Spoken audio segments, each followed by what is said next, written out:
What is the difference between right and good? How can I know the difference between what is right and what is good? Yes, we'll be talking about that in this video. But first of all, I would like you to do something for me.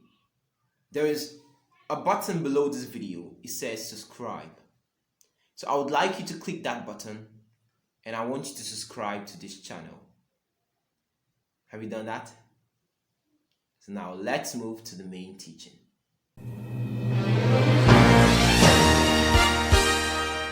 Hello friend, you're welcome back to this video, and my name is Lawrence Sable. And so the first thing you need to know is that the enemy of good is right. The enemy of good is right. And so many people in our world today are so caught up in doing good things. And people are so caught up in doing good things and not the right things.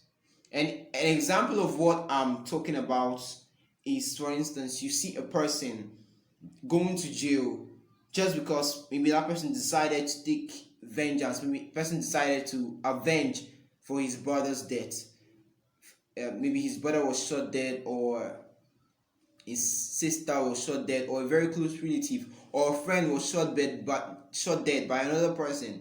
So he says, instead of me going to report to the appropriate authority, like to report that case to the police or the appropriate authority, the person takes laws into his person's own hands.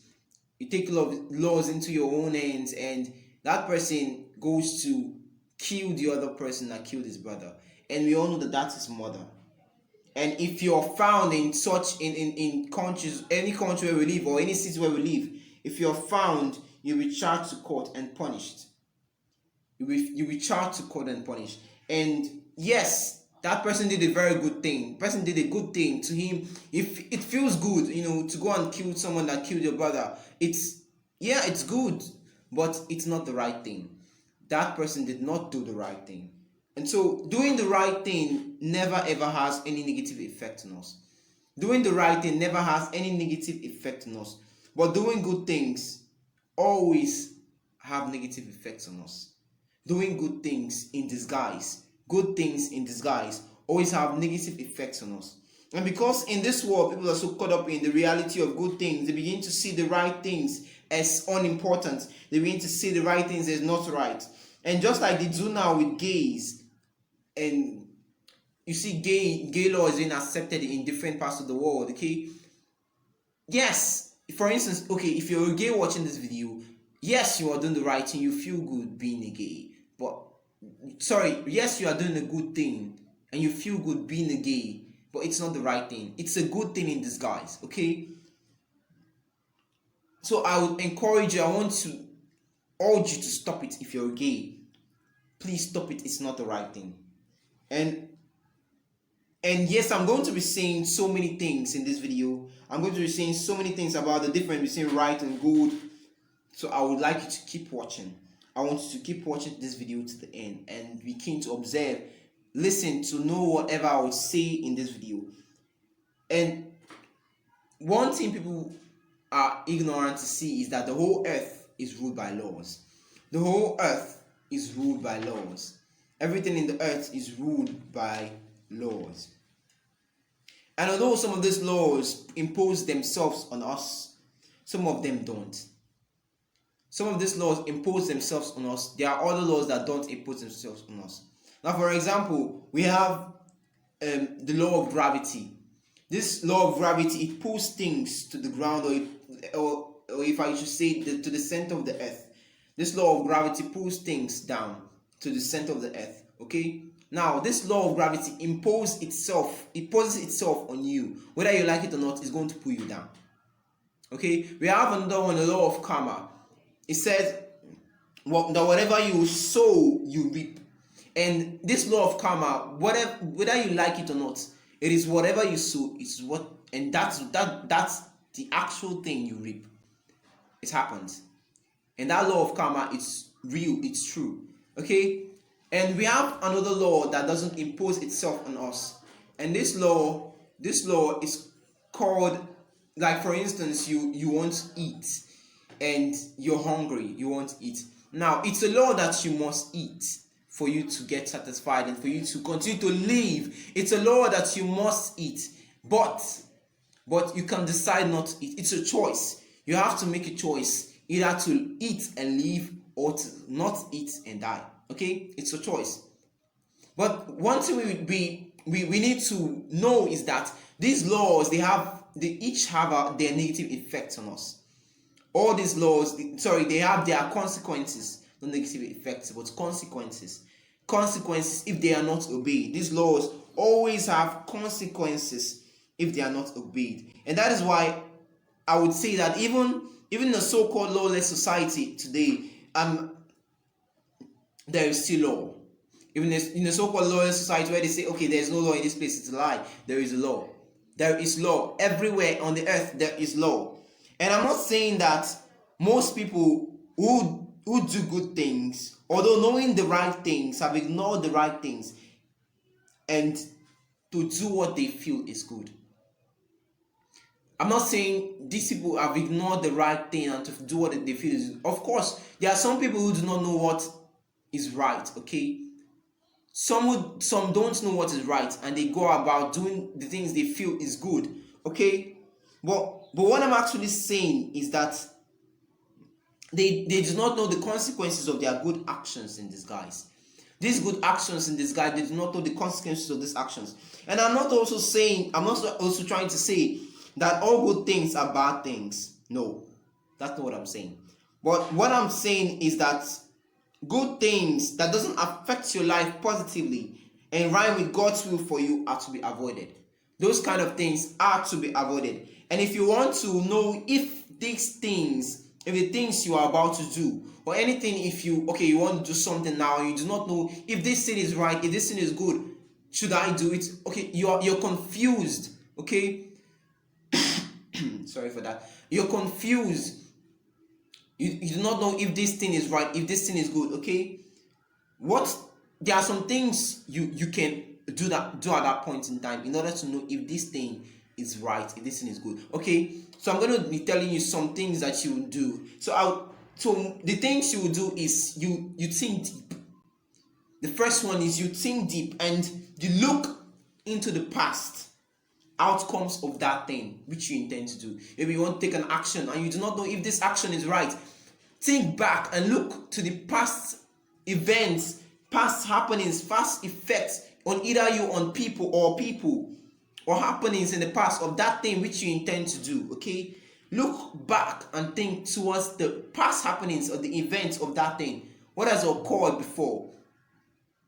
How have these things affected people in the past? Okay, now you also look at the present. You look at the present occurrences of it, things that are happening around you, or maybe what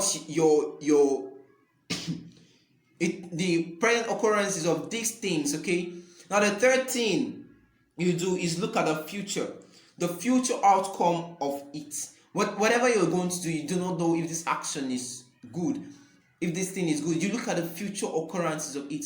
You can predict the future. Okay, although no one knows the future, even science does not know the future. We all try to predict the future. We can predict the future. We try to know the future, but yet we do not know the future. We can only predict the future, but there is only one person who knows the future.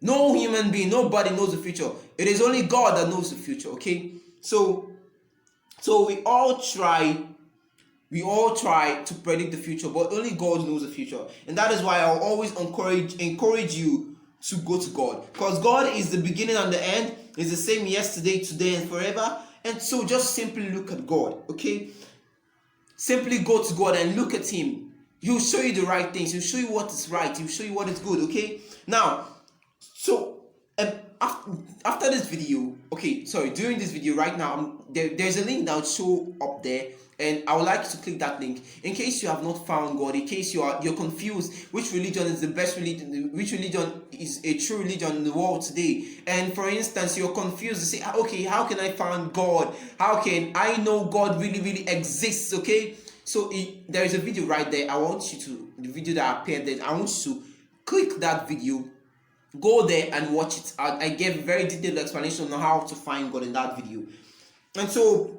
And although these good things, most good things aren't meant to rebel against the right things. Good things naturally aren't meant to rebel against the right things. It's meant to accompany right things, okay? Good things are not supposed to rebel against right things. They are supposed to accompany these right things. But in order for it not to become detrimental to our health, these two, they are supposed to work together. But in our lives, they are supposed to work together in our lives for us to experience the best of all life has to offer to us. But to be sincere, these good things, they have become good things in disguise.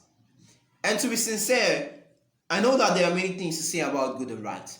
There are, if I should continue on this video, I would say so many things about good and right.